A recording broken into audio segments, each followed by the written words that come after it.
All right, we're here again. We're back at it. Last week was an amazing week. We had CJI, we had ADCC. We're just going to talk about some thoughts on it. I think it was just overall an incredible weekend for jiu-jitsu. It was sick. Yeah, 100%. Just that's like all I did all weekend. I didn't do. I had to teach class on like Saturday, and I taught a private. But other than that, I was just basically just watching CJI, ADCC like the whole time. See, like we had open mat, and like the guys on the TV, they were just streaming it. They were like, I talked to the guys that run open mat. Angel was like, yeah, guys were just watching. Like they weren't even rolling. Like it was incredible. That makes sense. Yeah. It's definitely like the titans of jiu-jitsu all meet and clash in one world. And this was just such a once in a lifetime seeing the two events. You know, I think a lot of people were asking like which one was better and stuff like that. And I don't even think about it like that, like which one won. I think of it more like the fans won this weekend. Like Big time. Let's go into it. I guess let's start off with CGI, right? That was the first event. And dude, I thought it was incredible. Yeah. I thought it was incredible. To me, I think the main difference is like CGI just has like a certain level of entertainment value to it. It's more like a WWE, especially with the finals. There's definitely some WWE aspects to it for sure. And then like the pit. The pit was amazing. The pit, the rounds. I feel like the rounds was like a really nice touch. And I think the pit for me is a game changer, and I would not be surprised if we see more jiu-jitsu tournaments adopt it, and I think they're right for doing it. Yeah. Because whether it's an IBJJF event or any event, the out of bounds is always we were at Jiu-Jitsu World League this weekend, and I had multiple guys take a guy down, but it landed out of bounds, and it counts for nothing. It counts for nothing. Yeah. Those events aren't going to have a pit, but no, of course not there. But I'm just saying is like that's the principles. Like same thing is like you see a fight to win, and it's like you see someone rolling off the mats and getting those pressed. Elevated stages. The elevated stages. I don't think I actually hate the elevated stages. No, for sure. Especially when the mats are like right up against it. It's like, yeah, they got to have like mat, some other like space, and then there's the fall off, or else that's just. But if they do adapt the pit, though, I just hope that they like actually build it well, because I could see some shoddy promotion, like, oh yeah, let's fucking do it. I know a guy does construction, and then someone just gets thrown through it. So yeah, I think like the pit too is I like the idea of not having to have a judge or come down to a judge or a ref or points, right? Like I don't EBI like rules or something. I love. Yeah.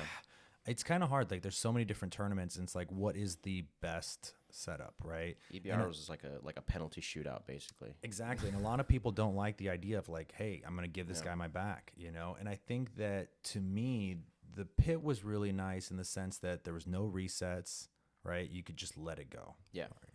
And I actually like the no points too, because it's like sometimes there's something that is a points position, but was that really the fight that we saw? You know? Yeah. Well, it's like it happens all the time, and I'm sure a lot of people have had like this experience if they've ever competed where like you get scored on like in the opening like minute, and then one person will just literally do absolutely nothing because they're like ahead by 2. And I mean, you should be able to do something to them, but like, and then they just do absolutely nothing. So it's like in a rounds rule set, it's like, yeah, maybe you got the takedown in the beginning, but if you don't do anything with it, then it's like you're gonna lose the round. And I think that's why for me, like the CGI, I like the way the point their judging works. The live scoring, scoring needs to be adopted into the UFC and especially the UFC. And they put the judges on blast too. Like you see the name of it, and then when like one of the guys goes the other way, you're like, who the is this guy? There's a couple times that like everyone's like, bro, what the fuck? And like that guy, like luckily with jiu-jitsu, he's like a part of the community, right? And so he's gonna feel some shit from, you know, the community when he's kind of fucks up. Well, like ADCC, like those, like when there's a judge's decision, it's like I don't even know who these judges are that are making this decision.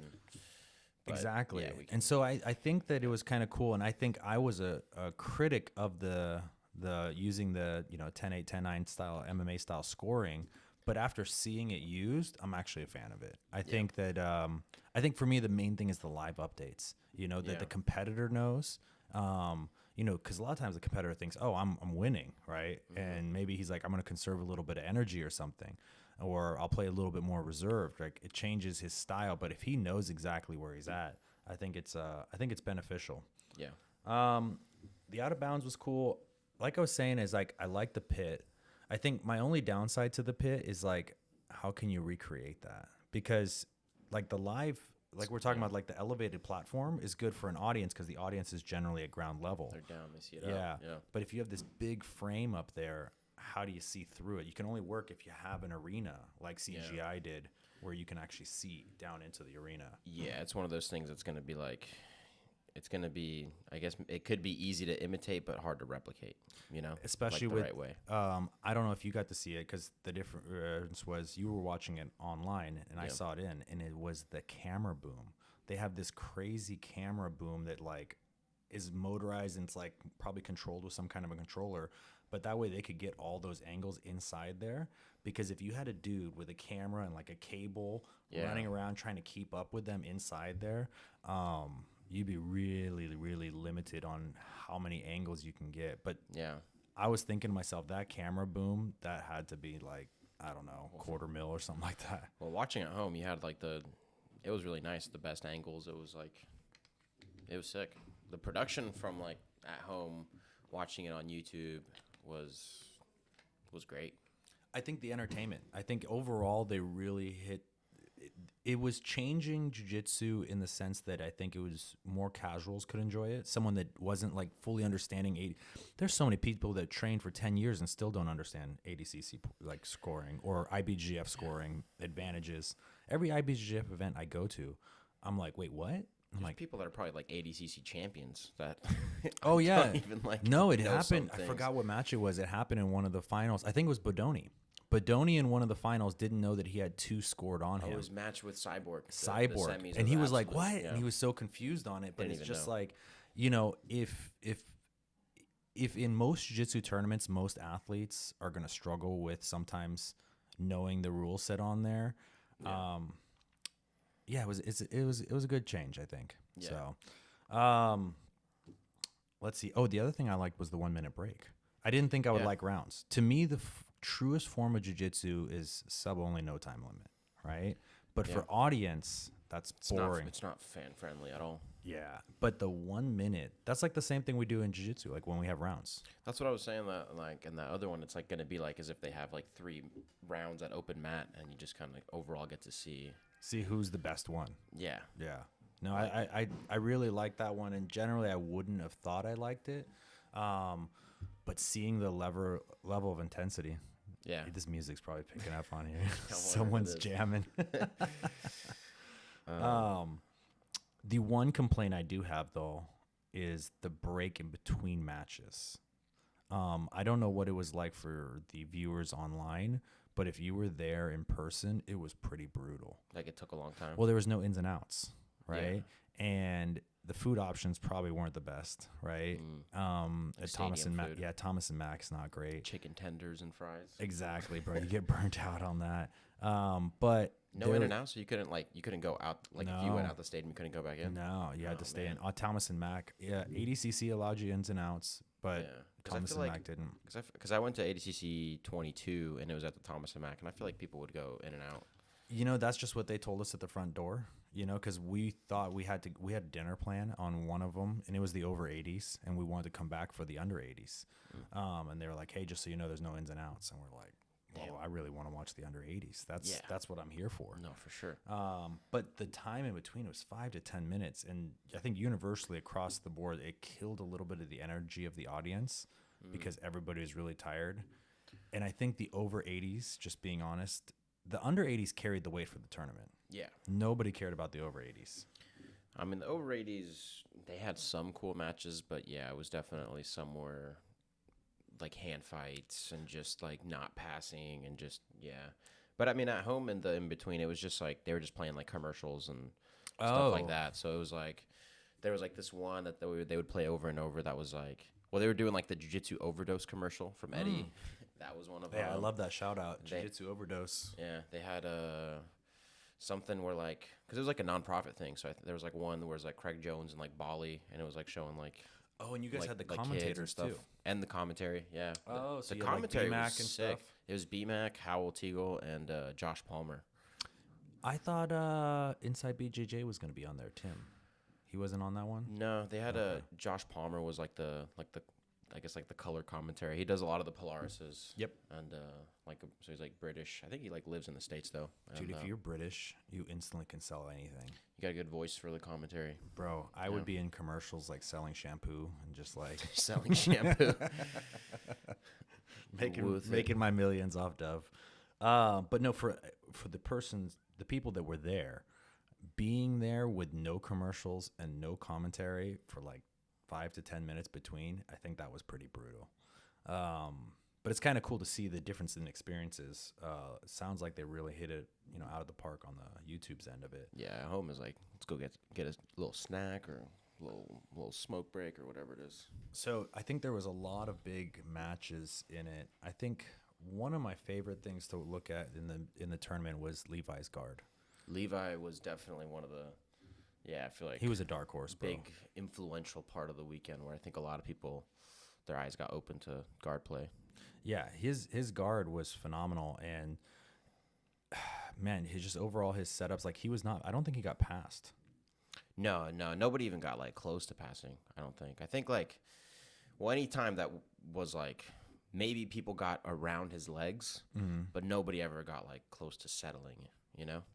Yeah, and then in that Ty match, I know that I read later that Ty said he hurt it in the first match. Yeah, apparently popped his knee in the first round of that one.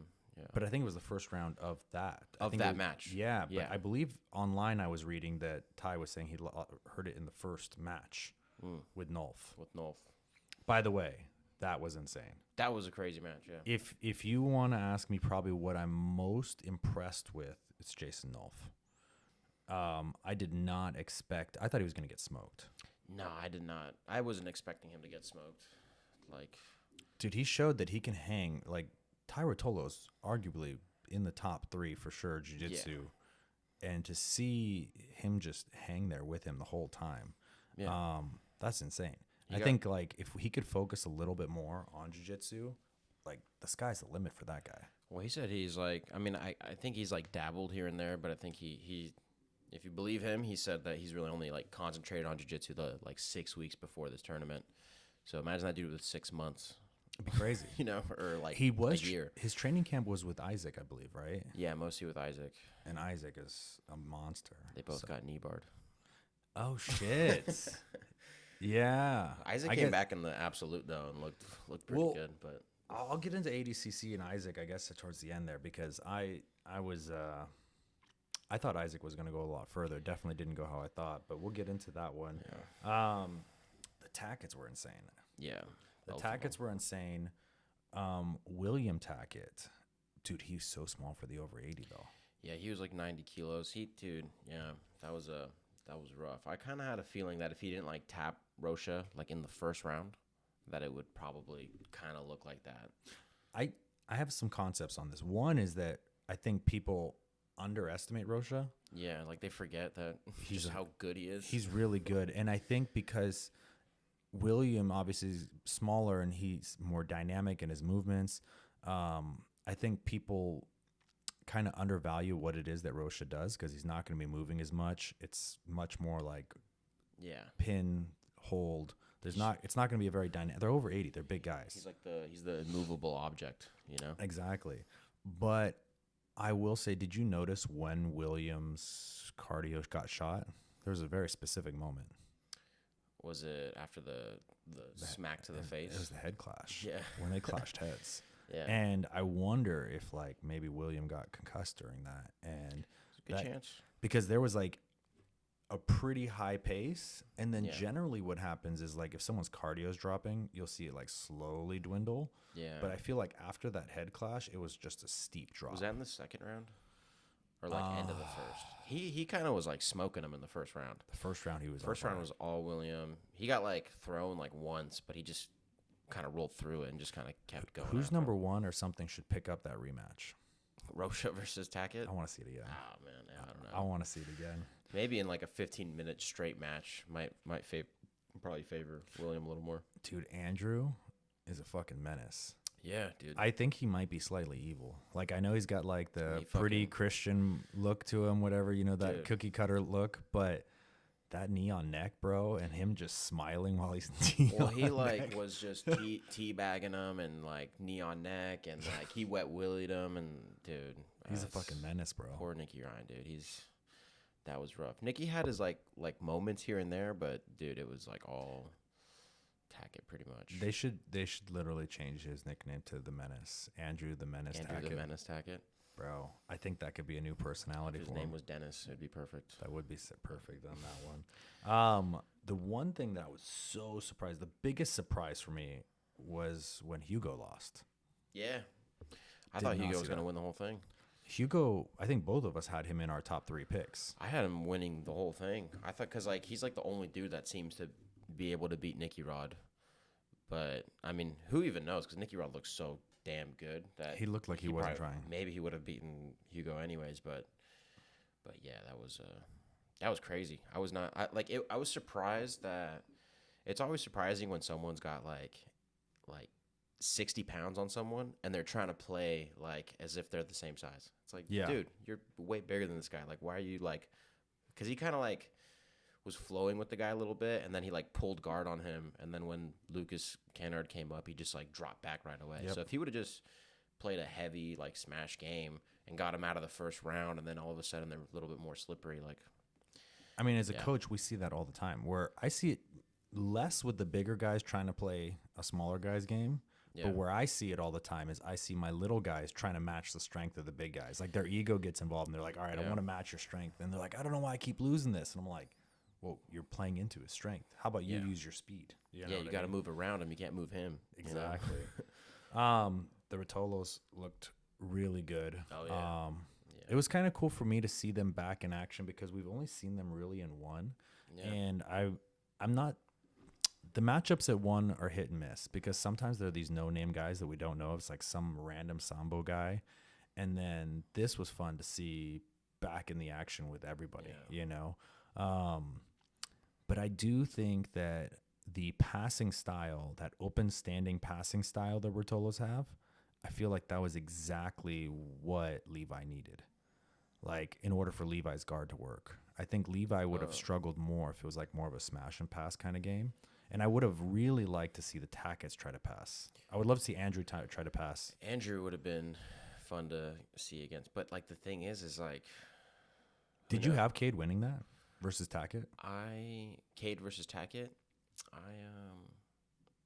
I honestly could have seen it like in the match, like Yeah. the way it happened. Yeah, I- well, because it went to Cade, obviously. Yeah, it went to right? Cade, But but like did you think that was a good decision? yeah, I think so because it was kind of like Tackett won the first, Yep. Cade won the second, and then there was like Andrew won like the first like minute and a half of the last round, but then you could tell he was kind of like almost trying to just kind of like I think he got a little tired. Yeah. Because, I mean, who wouldn't, wouldn't at that after, pace? after doing what he was doing? Yeah. And I think he just wanted to kind of like, I don't know, just make it out of the round and just kind of win off of that. And then, like, the most, right at the end, right, he, like, threw him, like, he put him in, like, an anaconda Oh, that yeah. Tackett ended up getting out. And then he, like, put him in, like, a go-go plata that looked kind of in. Yeah, I remember what you're talking about. So, like, if we were to go on, like, a sliding scale of, like, 1 to 100, right? Yeah. I had it, like, 51-49. Yeah. But I gave that 51 to Tackett. You thought Tackett should have won? Yeah, I thought Tackett. But you know what? I think I maybe had a little bit of a bias where I really was excited to see Tackett try to pass Levi. Yeah.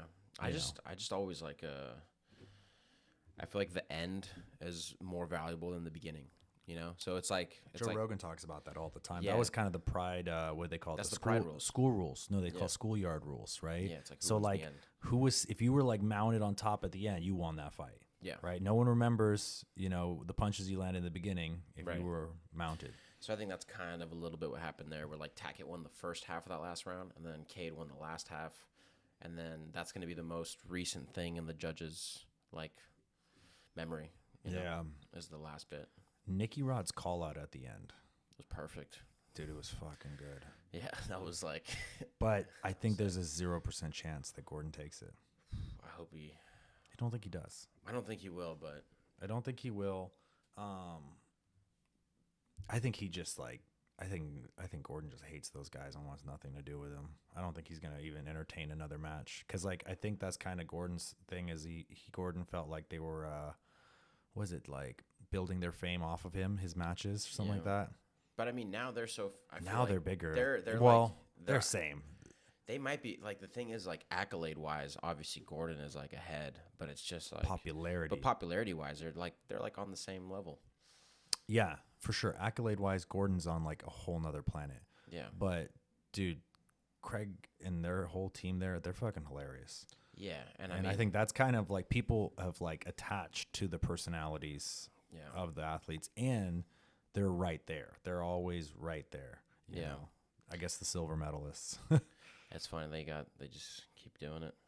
Yeah. So, I think before we switch to ADCC, any final thoughts that you want to bring up on CJI?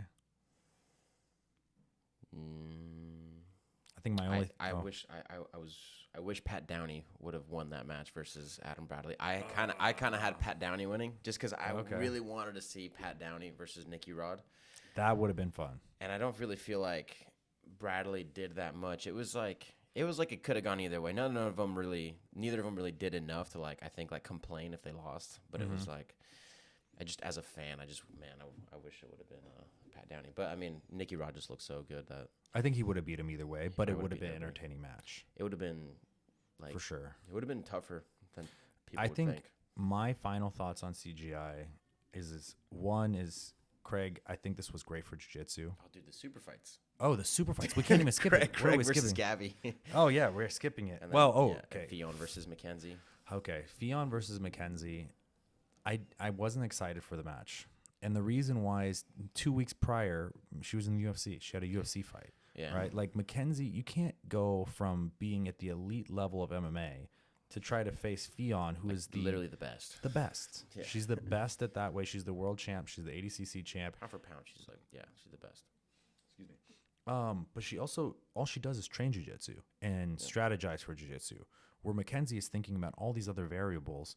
And that's not something you just switch on and switch off, right? Yeah. Like you got to get into at least a real camp. And I think that's why McKenzie match looked the way it did. But it's still like, as far as just progressing the sport wise, it was great. I think it's a huge match, and it's good for Fionn to have a moment like that to get her flowers a little bit in a more mainstream way. I think it was actually really good for women's jiu-jitsu because for whatever reason, I think all women love Fionn. I think she's kind of like a really good brand ambassador. Yeah. And I think having her, and McKenzie too, but I think having those two on this card, I think did a really good thing. Cause like, like a lot of ladies that I know in the gym don't care about any of the matches. Like we'll be talking about CGI, they'll completely walk by us, ADCC, and then we're talking about CGI, and then all of a sudden I heard two different students. They're like, Fionn's fighting on that card, and I was like, damn, And I think that's really good for the sport because it's building and bringing in a new audience. So I was definitely happy for that. But I'd like to see McKenzie have a real camp. Yeah.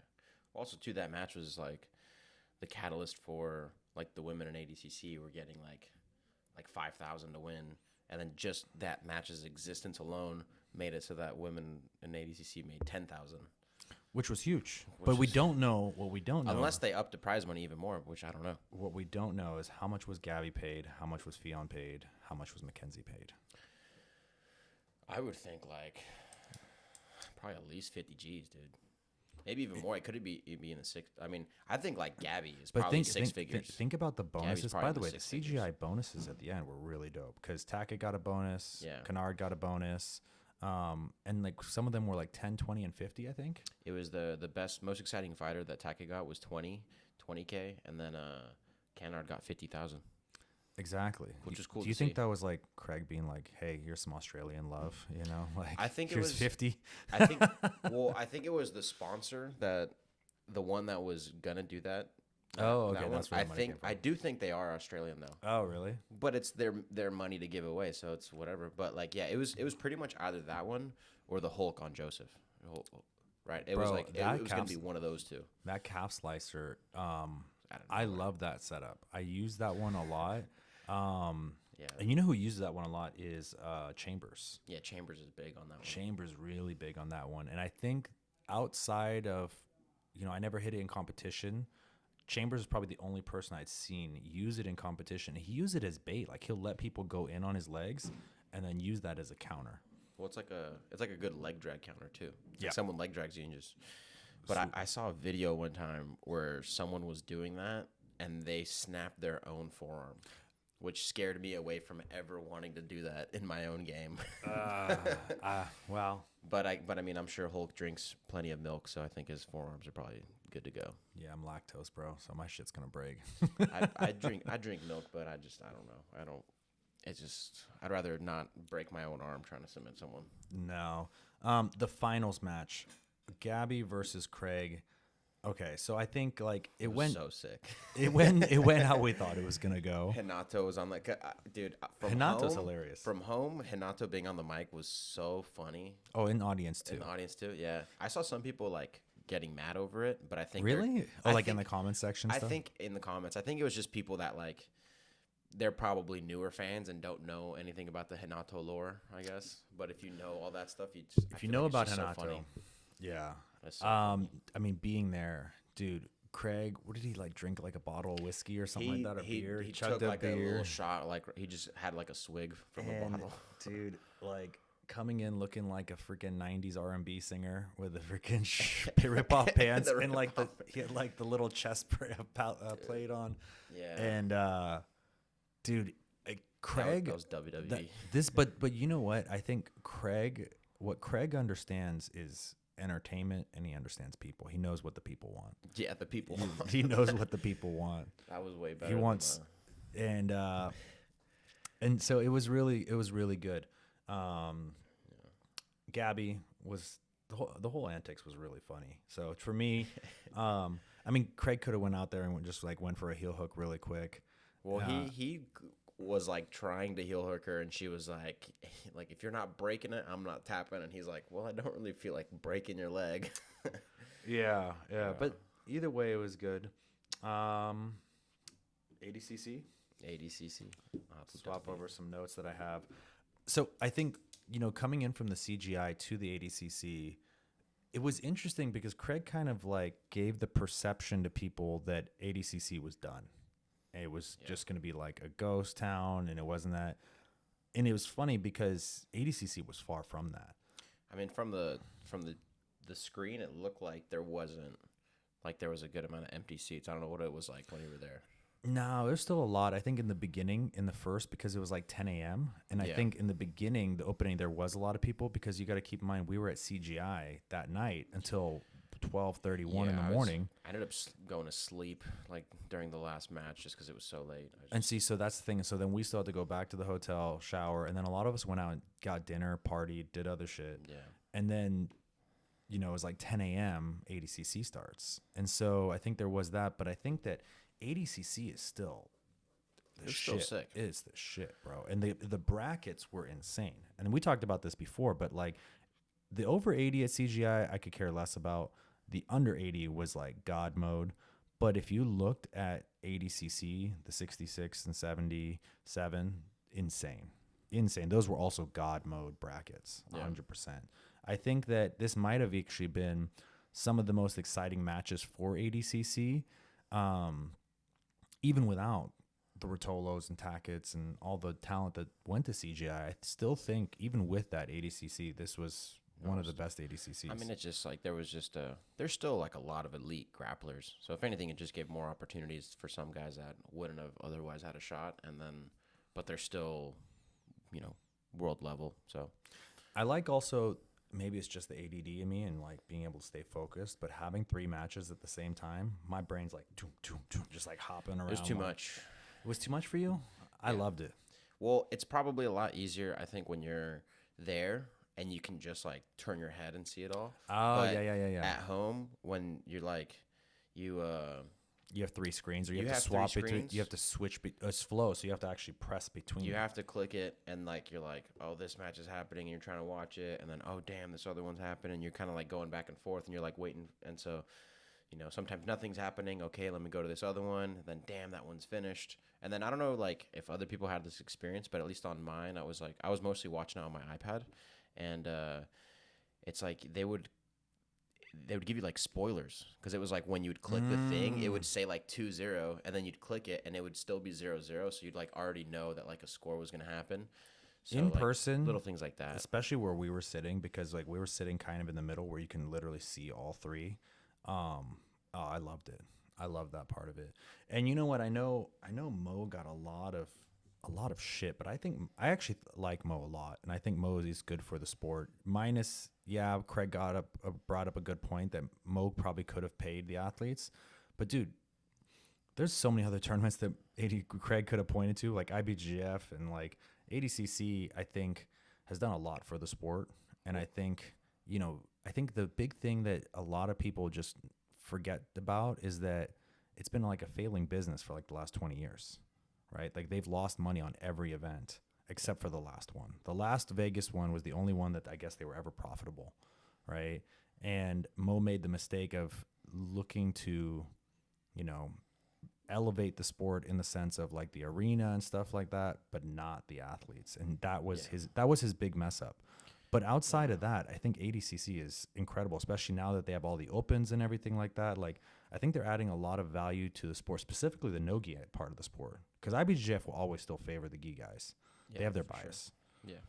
So I think Mo's good for the sport, and I think that moving forward, I think Mo is going to make corrections to athlete pay, or he already has.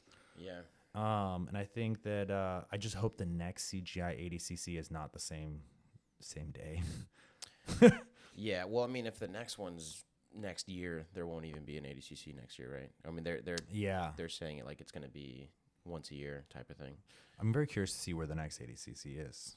They've done 2 Vegases, so where do they go next? Dude, I'm honest. Like, I would love it if it was just some other country, because I thought that was one of the coolest parts about like when the first ADCC I ever watched was Brazil. Sao Paulo, yeah. Sao Paulo. So it was like Sao Paulo, and then it was like Finland, and then you look into the history, and it's like Barcelona, and it's like whatever. Like every time it's in a different country, different continent. I think it's great. Stuff. So I hope it kind of goes back to that kind of model. It would just be.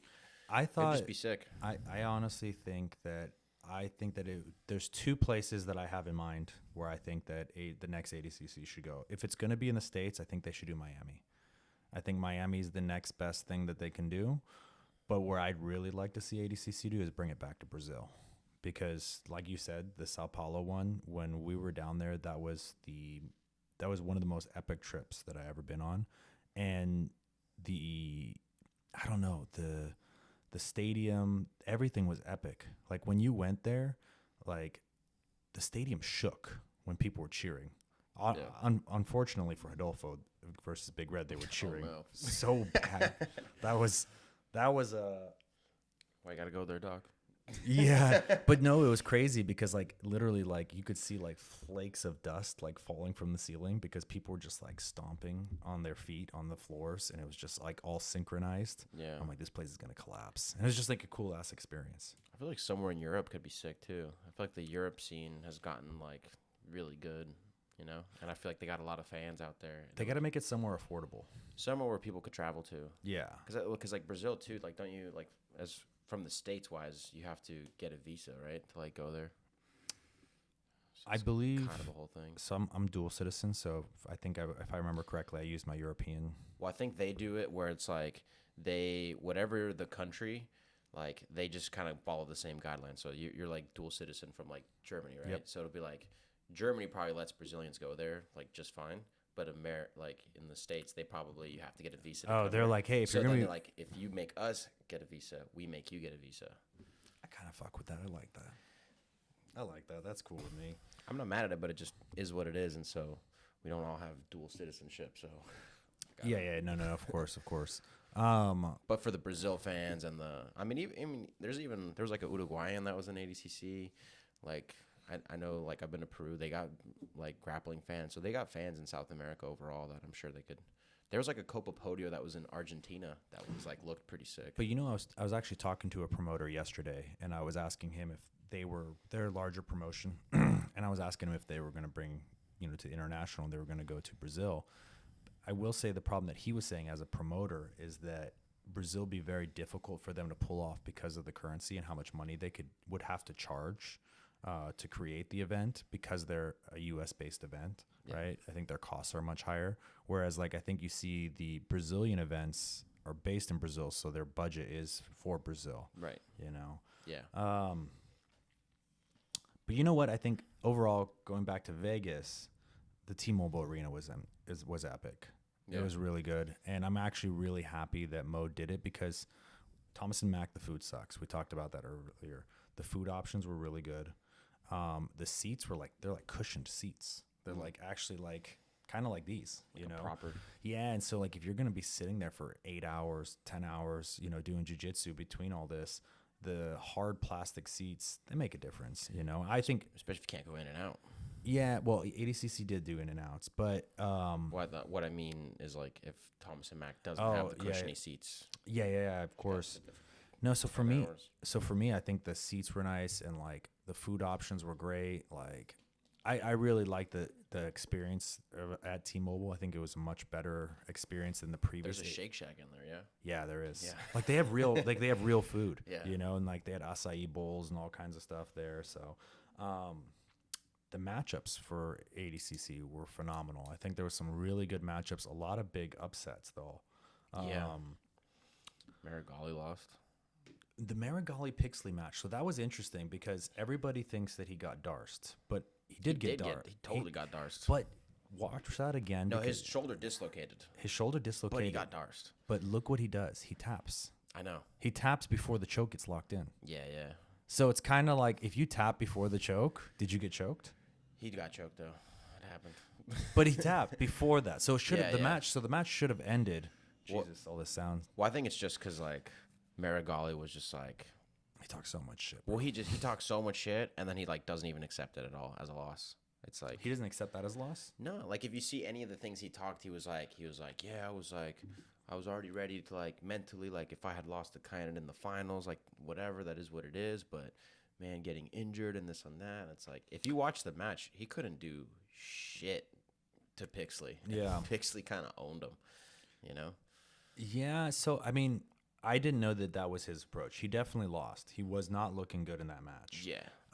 And his shoulder popping out is kind of one of those, like, Pixley threw you, and that's why the shoulder popped out, you know? So it was based off of the throw, you know? It wasn't like I had a freak accident in ADCC Europe. Like, I heel hooked a guy, and my own rib popped from that, you know? Do I think that the guy popped my rib? No, I think I popped my rib. But in this circumstance, it's different because Pixley threw you, and then your shoulder. Fold weird. Yeah. So I think, you know, that I don't think you can debate that Marigali lost. Yeah. I think the only debate is that he didn't get choked. Yeah. I think that's my own thing, because the ref should have stopped it at that point, you know. Yeah. You know, I think one of my most exciting people to watch with this was Adele. Oh yeah. Adele Farmerina, surprised everybody. I knew she was a really good sub hunter, and I actually had her in my top 3 picks. But I did not think double gold.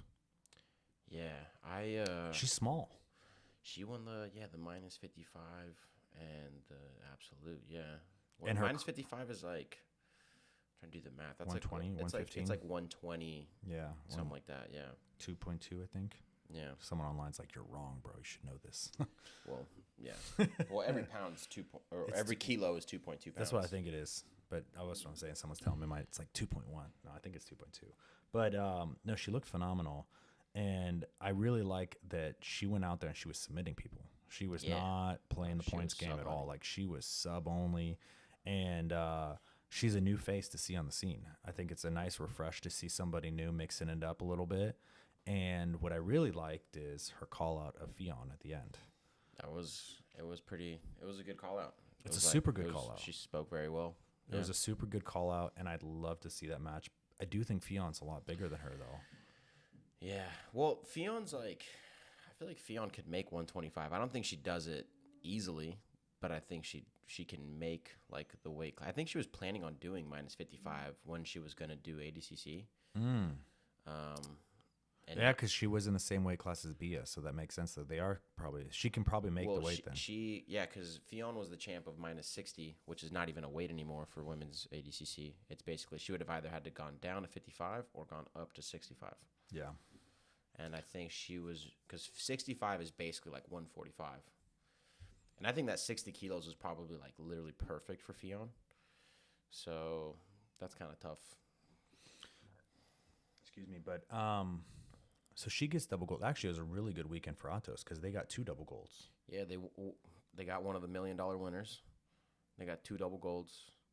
And kind of looked sick. That's crazy too. Is I did see Gavao in like the corners of all like he was at CJI, and then he was at ADCC, and he's just like jumping around. Doing the whole thing. He's a fucking amazing coach for dude. Like it seems like he really cares. He's there. You know, he was working his ass off. Oh yeah. But Kainan getting double gold. 7 of 8 subs. Yeah, well, so that's the thing. He finally. Everyone always critique Kainan as just like sitting there, laying there. You know, he takes you down and then mounts you. You know, and just like not very much action. But I think he really turned the corner and just said, "Fuck it, I can show you that I can submit people." Yeah, no, and he can. He's what a fucking arm and guillotine too. Apparently, god damn. I love a good arm and guillotine. He was just he was just Hinger's over there like it's Hinger's getting everybody on the guillotine wagon. It's kind of like here we have, you know, Chris Clark's just giving everyone the Darces. Darces, yeah. Bro, all my white belts, they're all like little Darce fucking hunters, and I'm like, God damn it, bro. If you like that, yeah. I got my little guillotine army, dude. I like arm and guillotines, but like, I like that guillotine army. He got the arm and guillotine on Cyborg twice.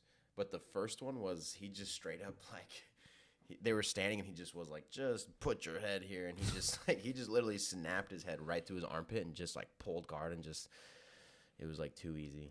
I think it's incredible that Cyborg was competing at the level that he is and got as far as he did. Actually, him and Wagner. I know people feel certain types of way about the fight sports guys, but dude. Doing that at 40, over 40, I think like 44, 43. That's the thing, though, dude. Is he's just sauced up. They're all sauced up. They're all sauced up. So like, dude, but that's what I'm saying is like, it's so annoying. Like Wagner's sauced up at 40. What is it, 44? What it was 43? 40 something. 40 something. Yeah. But he's going against the sauced up 20-year-old. Yeah, they're all saucy, dude. But you got to give him credit. It's like, dude, he's double their age and he's still beating them. Yeah, but you're sauced up, dog. But if they're both sauced up, isn't it even playing field? No, then they're both whack. No, I do. No, I'm with you on that. That's me though. That's just like no. I'm with you on that. Like if we're in a sport like Cyborg and Wagner in IBJJF, I think that's why he ran from the podium, right? Yeah, he had to catch his flight before the absolute final. Yeah. That I don't agree with because that's an agreement where we're both going into and saying, hey, I'm clean, I'm natty. Yeah. That's cheating to me. But this is different because ADCC is kind of like Pride where they're like openly like, we will not test you. We encourage you to take steroids. Yeah. And so it's like, all right, cool. If this is the steroid Olympics.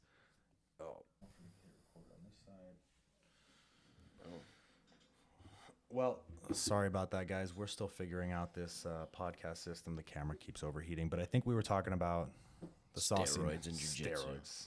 The sauciness. I still think because ADCC, they just kind of adopt the sauciness. They really embrace the juice. I think that it's even playing field. You know? So in that case, I think for me, Cyborg and Wagner, props to them. But like we were just saying off camera, almost skipped over it, but it's the really, really impressive performance by Lovato. Yeah. I thought he had retired. Well, yeah, the ADCC 22, he I think he got bronze, and then he like took his rash guard off and like put it on the He did, right? The mat. That's what I thought he did. But then he's had he had a match with Craig Jones like not that long ago, and then I guess he just don't stop. That's the thing I think as an athlete, it's so hard to give it up. Like for me, I'm obviously retired at this point. My health is kind of taking that out for me. But as my health is getting better, I keep like talking to that demon that lives inside of me, and I'm like, "How you doing, bud?" Trying to break some legs. Well, maybe he's talking to me, and he's like, "Hey, bro, you're looking pretty good these days. You want to go hang out? You want to hang out for a little bit?" Have you been rolling? No, not yet. No. Not yet. But I'm lifting. Like, it's rolling first, and then we'll talk to the demon. Yeah, well, I start lifting weights, and then he starts like being like, "Hey, this is a good sign, man. We should go for a nature walk. Let's go roll." But you know what? I think I think that's just the dilemma that you have as a fighter is like, once a fighter, always a fighter. It's really hard, And for me, I battled so much to become coach and like not the fighter. Yeah, fighter's a selfish sport. No, for sure. Not everyone's coach is giving. Like George St. Pierre is like George St. Pierre and like Khabib were like the only dudes that like at the right time were like, all right, peace out. Yeah, John Jones is trying to do the same thing now. He's trying to. He wants that Stipe match, and he's gonna ride out on the. He probably should have just done it already. He could have, and honestly, I think even after his last match, he probably could have. He is the goat. Like Khabib. There's arguments, but when it comes to title defenses, how many and the level of caliber, John Jones is the fucking man. But GSP never did steroids that we know of. It was pre-USADA days. No, I'm not. I don't want to put that. I love George St. Pierre. Anywho, big matchups. ADCC. I was really surprised with Dorian versus that Russian dude. I'm surprised they did that first round. I'm surprised that Dorian looked like he was just toying with him in the beginning. He was just wrecking him, and then got scored on. Dude, I was really surprised with that. The same thing happened to Keith. I feel like Keith was like fucking Kennedy up, dude. I really was hoping this was going to be Keith's year. I've talked to Keith about it many times, and I'm probably one of the biggest Keith believers because when Keith is on, I think he's a world destroyer. No, dude. I mean, I always feel like the tough. Keith's a tournament fighter, and the first match is usually, I feel like, the toughest one. And he's had a match with Kennedy before, and he was looking so good. I think he swept him and even landed past his guard in the no points period. Yeah, which would have given him 4, and then he lost by 3. So that but it doesn't really matter, I guess. But yeah, that was heartbreaking. I think actually that's a thing for ADCC that I think after having this last ADCC, I was historically always a fan of no points in the first half. Then people just do absolutely nothing the first half. And that's kind of where I'm burnt out on it now, where I think it should just be points across the board. But I mean, you get some people like the J-Rods, the Keiths, the Adele, like sure. They don't give a shit, but like the majority just do fucking it nothing that first half. It might be about 10% that go for it in the first 5. That's and the other too. Yeah, being generous. The other 90% do jack shit. Yeah. So I think if we're thinking about this as like a sport that we want to see it continue to grow and more people adopt, they're falling asleep in the first 5. Well, that's where too, like, I think like having CJI and ADCC the same weekend, you could see how the rule sets like dictate the way the match goes. Yep. And you could see how like a 5 minutes with a minute break and having 3 of those, just how much more fan friendly that was than like a 10-minute match. And easy to understand because if you didn't know, you heard the judges telling it to you. Dude, ADCC is like, I feel like, I mean, I've like competed at the trials like a few times, and like I've been watching them since 2015 and whatnot. So like I feel very familiar with the rules, but even still I get confused on shit, and I feel like in jiu-jitsu is my life, Yeah. So like, yeah, I think for people that don't like, I don't even really know how like I felt like you see that first super fight with like Gordon versus Felipe. Yeah. I thought the 2 points kind of were bullshit because it looked like it was like Felipe tried to take down. Gordon kind of stuffed it. And he went to the back. They scrambled a little bit. He went to the back. He fell off. Should be a fall off of the back. Yeah. Well, it was like more his guard pull than the other two. So I think, I mean, if we want to go to the finals, we can talk about that now. But I think for me, what I like Gordon's passing style. Yeah. Right? Like weighing on people. It's fucking brutal. No, it's right? Nice. That smash to half. Now this is me just thinking of ADCC rules. Why is it not stalling? Yeah, and dude, because think about back to Kainan and like Craig Jones. How many stalling calls did he get for mount? Well, it's not stalling because he's Gordon Ryan, right? but like exactly. So like to me, it's like, man, I look at Gordon's passing and I'm like, oh, I want to add a little bit more of that because I play a variation similar, but he has like different details that I wouldn't mind adopting a little bit. And it's a couple of my guys that would do good, but they're gonna get stalling calls. Yeah, no, I mean it's crazy how. ADCC is like, it's advertised as the pinnacle, and it's kind of thought of that way, and it kind of seems that way, but it's like, it's just so annoying, like the obvious favoritism that definitely goes on. Yeah, You know? there is that. I will say the Mika PJ. Mika PJ. When that match ended, I literally turned to Zoe and I was like, if they are fair, they're gonna give this to PJ, and if they're more like, if they're gonna go political with their decision, they're gonna go Mika.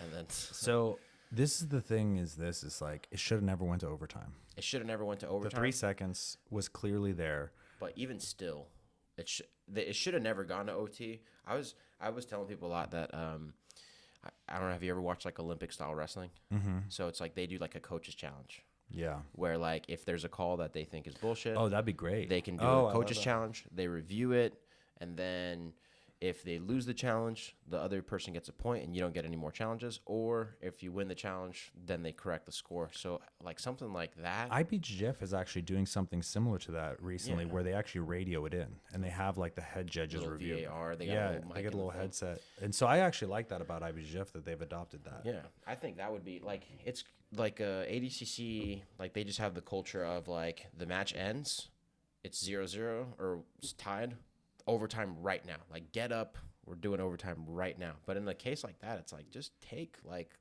20 seconds to think about what's going on and just make sure that it's the correct call before you move on.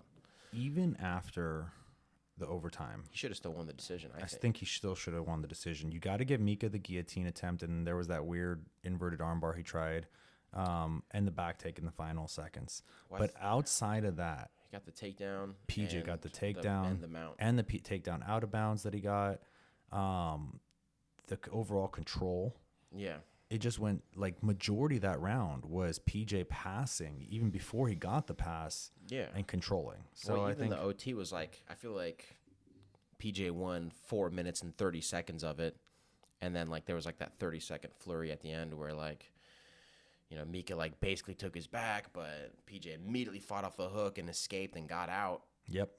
and then that's how the match ended. And it was like it seemed to me like PJ won. Like I don't know. Like, I don't know if this is true. This is a conspiracy. Let me I hear have it. no sources that are Sources, trust me, bro. there's no sources that can validate this, but the underground rumor is that Mika got supposedly paid $100K to not switch. I've heard that. Yeah. That's the rumor that I had heard. If that's true, it makes sense why they would have a bias, and they had, you know, it's the ultimate story. And keep in mind, I like Mika. I'm a fan of Mika's. Yeah. I think he's great for the sport. No, nothing against Mika. Nothing against Mika at all. I want to make that really clear. I just think PJ won the match, but that's the underground story, is that he got paid. So it does help sell the story of and resell him for next, you know, ADCC, you know, of like the returning champion, you know. So I think that's good for it, the sport, I guess. Not PJ losing, but Mika's good for the sport. Well, it makes a Mika versus Cade potential super fight. Yeah. Fucking massive. They're both the winners of the. That's huge. That's going to be huge. And if there are two match. different times, the CGI and ADCC are at different times, that opens that up. What are some other things that I wanted to see in here? Dante Leon, dude, He looked good. killed it. He looked really good. Killed it. I was like, it's kind of a bummer how he lost. He like wrestled up and he was just up for I guess like 4 seconds and then he got taken down. So it was like 2. I'm sure he was bummed. But yeah, he was the only dude that kind of didn't submit. Yep. In his 8 matches, and he after Mike Perez, he just went against the 77 champ, then the 99 champ, and then the 88 champ for bronze. So he went against 3 ADCC champions in I didn't even row, think about it back like to that. Back to back. I didn't even think about it like that, but that is actually, dude, he's always going to be the dark horse. I think he's always kind of overlooked, but he is one of the fucking, No, he's sick. he was actually, I think, my dark horse pick. He was. I got to actually look back on that. He was in brain. my top 3, and you didn't put him in your top 3, and I was like, no, Dante Leon. I But I think- mean, I think he lost his first match in the division, but like, yeah. I think he was my dark horse, and he was in your top 3. Dude, the other one was Diogo. I did not think Diogo was going to be Pato. Pato looked so fucking good. Not like that. Yeah. No. What was weird is Pato had like this weird chest tape, like holding he? his chest together.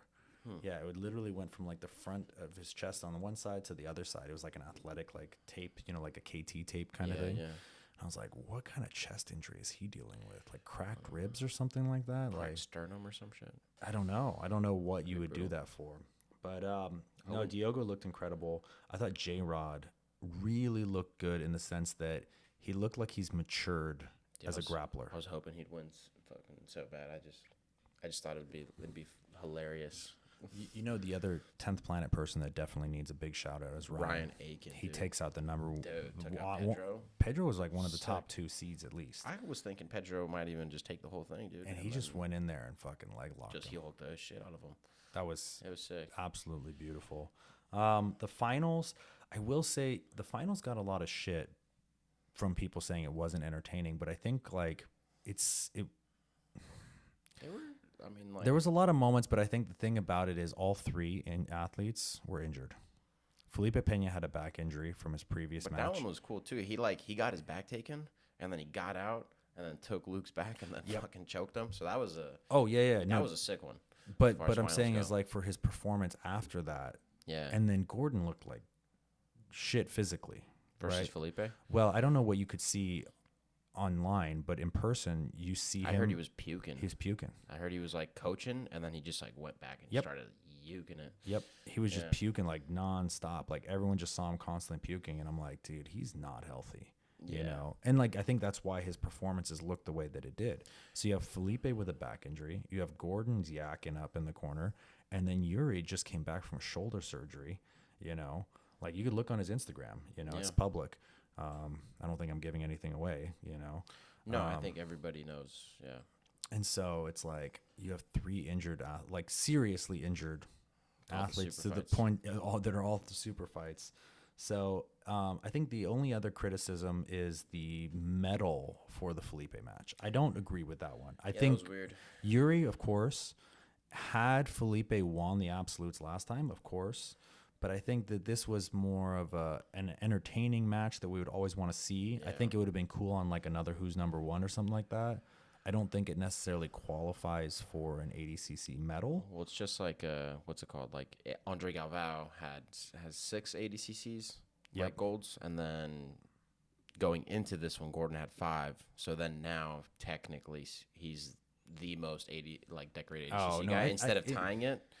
I think it's a tie, and I think that it's more impressive on how Gordon has gotten it, dude. And like last ADCC doing the bracket and the super fight, that's freaking incredible. What? Had Gordon been able to do that this time, I think his health just didn't allow it. I think that would have been. Yeah, I mean, he probably would have smoked everybody anyways, because it's you know, like most of the big guys were at CJI, and he has smoked a lot of the guys in that division. Well, it could have been 2 because he had 2 teammates in there.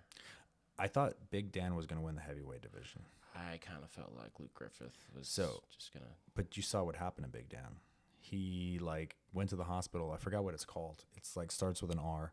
But basically it's when you overtrain. It's common in athletes. Oh, I know what you're talking about. Yeah, and your body starts to deteriorate. Yeah, when the muscles are just. Yeah, so that happened to him like mid-weekend. Yeah, that night. So that night, I guess he went to the hospital and he's like on dialysis and stuff. Like his kidneys shut down, everything shut down. And he still did the bronze match too. Yeah, and got bronze. So Dan is a fucking monster. You know what I mean? So yeah, sure. I mean, who knows what happens in the gym? Only they will know that. Well, knowing that context is But I think that puts it in huge context.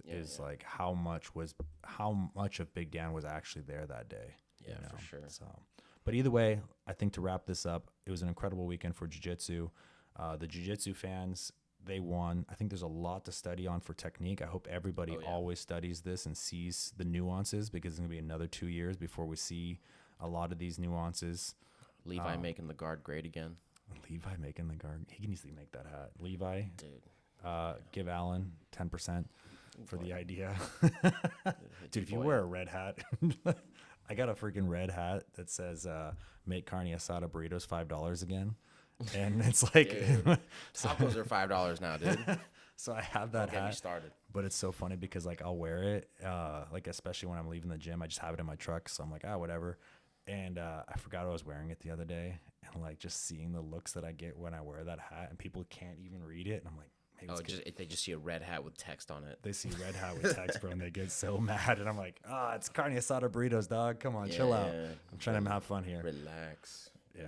But anyways, hey man, Always fun to get with you, together with you and go over this and on to the next one. Hell yeah. Thanks, bro. Bam.